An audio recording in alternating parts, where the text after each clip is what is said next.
Next, ada skala berjangkar perilaku. Skala penilaian berjangkar perilaku atau behaviorally anxious rating scale yaitu penilaian yang dilakukan dengan menspesifikasi unjuk kerja dalam dimensi tertentu. Kalau tadi rating scale diberikan apa?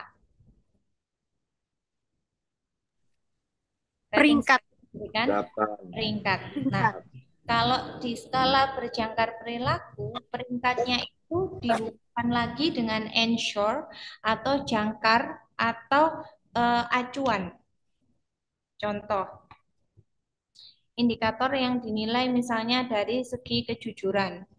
Nah, diberikan rating baik, diberikan rating baik sekali, yaitu 5. Kalau apa? Ensure-nya atau jangkarnya kalau selalu melaporkan hasil kerjanya kepada atasan menurut keadaan yang sebenarnya.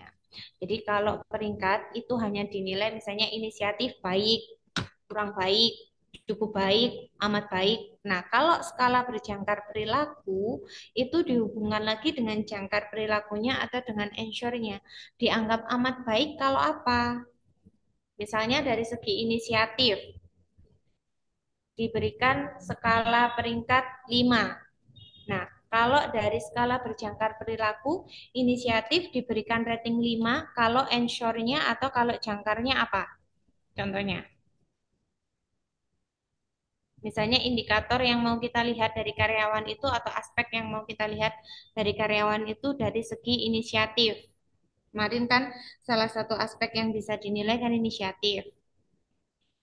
Widianti ternyata dari hasil penilaiannya itu dari segi inisiatif ratingnya 5. Jangkar perilakunya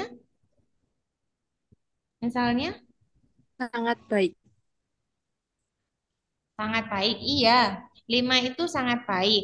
Nah, jangkarnya, acuannya. Perusahaan itu memberikan dia peringkat 5 dari segi inisiatif. Ensure yang bisa dipakai atau jangkar yang bisa dipakai contohnya Kepatuhan, Bu. kepatuhan itu indikator lain lagi. Ini kan ada contohnya ini. Dapat Kejujuran itu diberikan rating 5 kalau selalu melaporkan. Jadi dijabarkan lagi ratingnya itu. Bukan cuma amat baik aja. Amat baik kalau apa? Nah, kalau dari segi inisiatif diberikan nilai amat baik atau diberikan rating 5 kalau apa? dapat Selalu menyelesaikan tuh, Bu. Dapat menyelesaikan eh, kendala-kendala yang terjadi, Bu. Selalu dapat Menyelesaikan menyelesaikan kendala-kendala yang terjadi kendala-kendala yang terjadi di perusahaan perusahaan. atau selalu melaksanakan pekerjaan tanpa harus disuruh terlebih dahulu. Paham bedanya rating skill sama skala berjangkar perilaku atau behaviorally anchored rating skill. Jadi BARS ini atau skala berjangkar perilaku ini menghubungkan lagi rating skill dengan perilaku karyawan. Jadi ratingnya, peringkatnya itu dijabarkan lagi. Paham nggak? Ambu. Paham? Oh, berarti Oke. itu ya, Bu. Kalau skala penilaian berjangkar ini tuh termasuk penilaiannya tuh kayak internal Bu dari manajemennya sendiri ya, Bu, melihat dari perilaku karyawan. Enggak, tetap disesuaikan dengan standar kinerja. Kalau dari Hmm. internal manajemennya sendiri sifatnya subjektif dong, nggak objektif. Cuman kalau di skala berjangkar perilaku ini, pemberian ratingnya itu dijabarkan lagi. Ada jangkauannya atau ada jangkarnya yang dipakai. Kayak itu tadi, secara kejujuran, dianggap kejujuran karyawan itu diberikan peringkat 5, diberikan amat baik kalau apa? Kalau selalu melaporkan. Kayak tadi, dari segi inisiatif diberikan rating 5. Kalau apa? Ada penjabaran dari rating yang diberikan. Jadi pada intinya kalau berjangkar perilaku ini dari yang dinilai itu dari hasil kerjanya ya, Bu ya. Dari hasil kerja, semuanya dilihat dari hasil hasil kerja. kerja Karena kinerjanya. paling dievaluasi adalah hasil kerjanya, cuman dihubungkan dengan perilaku nyatanya. Jadi kan kalau rating scale kan cuma dianggap baik gitu aja kan. Inisiatifnya Pak Heri gimana selama kerja? Baik. Oh ya, berarti nilainya 5 kalau rating scale. Nah, kalau pakai skala berjangkar perilaku, kinerjanya Pak Heri gimana? Secara inisiatifnya. Oh, inisiatifnya bagus banget. Kok tahu kalau inisiatifnya bagus banget? Iya, karena dia itu selalu melakukan pekerjaan tanpa disuruh. Jadi ada acuannya, ada ensure-nya yang dipakai dalam pemberian rating. Paham sampai sini? Bu, berarti objeknya apa? Kayak katakanlah seperti di situ integrity. Di situ berarti yang poin untuk peringkat yang paling tinggi untuk skala penilaian berjangkar di situ dia selalu berkata jujur begitu ya Bu ya. Dijabarkan lagi gitu ya. Misalnya bisa tergantung. Jadi ratingnya itu ensure-nya kita bisa menentukan dari apa? Dari standar kinerja yang sudah disusun. Kemarin kan sudah belajar standar kinerjanya, ada tolak ukurnya. Nah, kalau skala berjangkar perilaku ini tolak ukurnya dari perilaku karyawan. Perilaku itu apa sih kemarin? Tindak Lanjut. Tindakan, Bu. tindakannya. Jadi Perbuatan. ratingnya itu dihubungkan dengan tindakan karyawannya. Namanya skala berjangkar perilaku.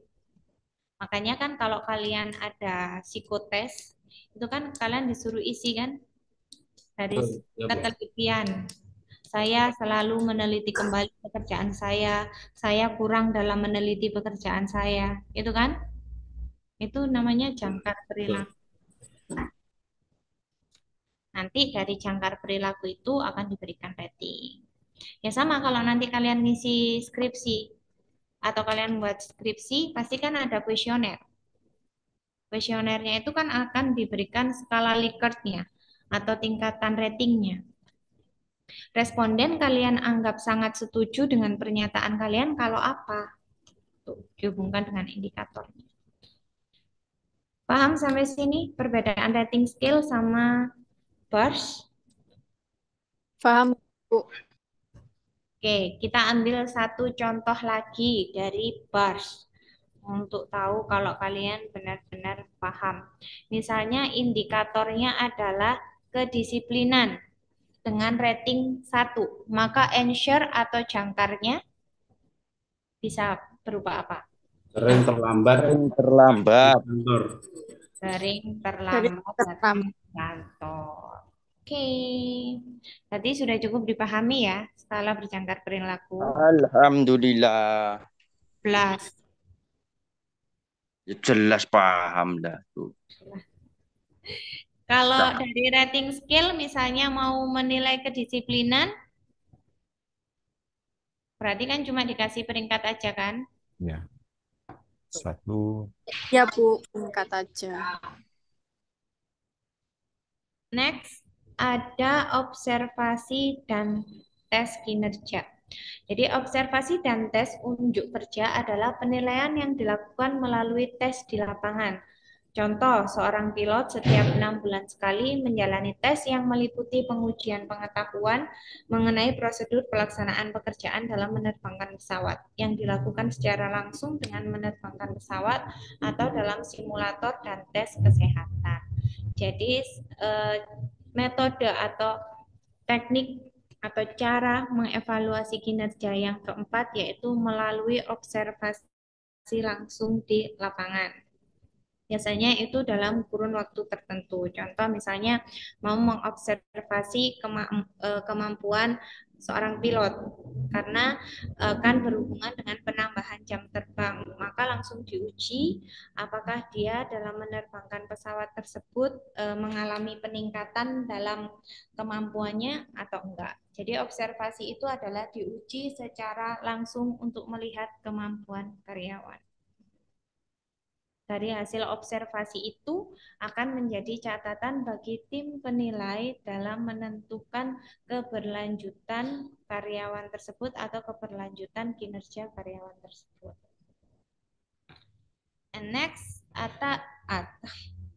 ada metode perbandingan kelompok. Yang ini paling gampangnya itu adalah dengan cara membandingkan antara kelompok yang satu dengan kelompok yang lain atau membandingkan kinerja dari karyawan yang satu dengan karyawan yang lain.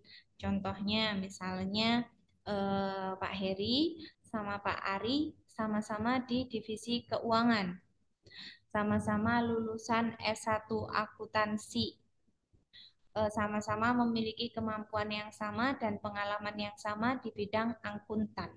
Lalu diberikan pekerjaan dengan deadline yang sama, itu dibandingkan. Pak Heri mampu menyelesaikan pekerjaan dalam 4 hari, ternyata Pak Ari mampu menyelesaikan pekerjaan itu dalam 6 hari. Itu namanya metode perbandingan kelompok. Dengan cara seperti itu kita bisa menilai bahwa kemampuan atau kinerja dari Pak Heri dan Pak Ari itu ada perbedaan. Kenapa Pak Heri yang punya kemampuan yang sama, waktu yang dikasih juga sama? Kenapa bisa selesai lebih cepat daripada Pak Ari? Apakah kemampuan Pak Ari ternyata tidak sama dengan Pak Heri? Belum tentu. Bisa juga karena Pak Ari memang karakteristik orangnya itu suka menunda-nunda pekerjaan. Ada kan karakter karyawan yang mau melakukan pekerjaan kalau udah deadline? Ada Bu, banyak. Banyak Bu. Sama kayak ini, kayak kalian. Ini kan sama, udah mau deadline-nya manajemen mutu juga belum mengumpulkan tugas. Saya Bu, saya itu. Nanti malam Bu. Nah, itu adalah salah satu contoh orang yang suka menunda-nunda pekerjaan. Tapi dalam dunia psikologi itu orang yang menunda-nunda pekerjaan itu juga nggak berkonotasi negatif kok. Karena ada orang itu yang secara psikologisnya merasa ke-trigger untuk melakukan pekerjaan kalau waktunya udah mepet. Tapi ya itu resikonya kadang ya nggak benar kerjanya. Nah, melalui metode perbandingan, melalui metode, yang butuh pressure atau ya Bu, ya, pressure Bu. Nah, melalui metode perbandingan kelompok ini, tim penilai bisa menguji dengan orang yang pengalamannya sama, orang yang punya tingkat pendidikan yang sama, orang yang dengan kemampuan yang sama, belum tentu memiliki kinerja yang sama, belum tentu hasil kerjanya sama.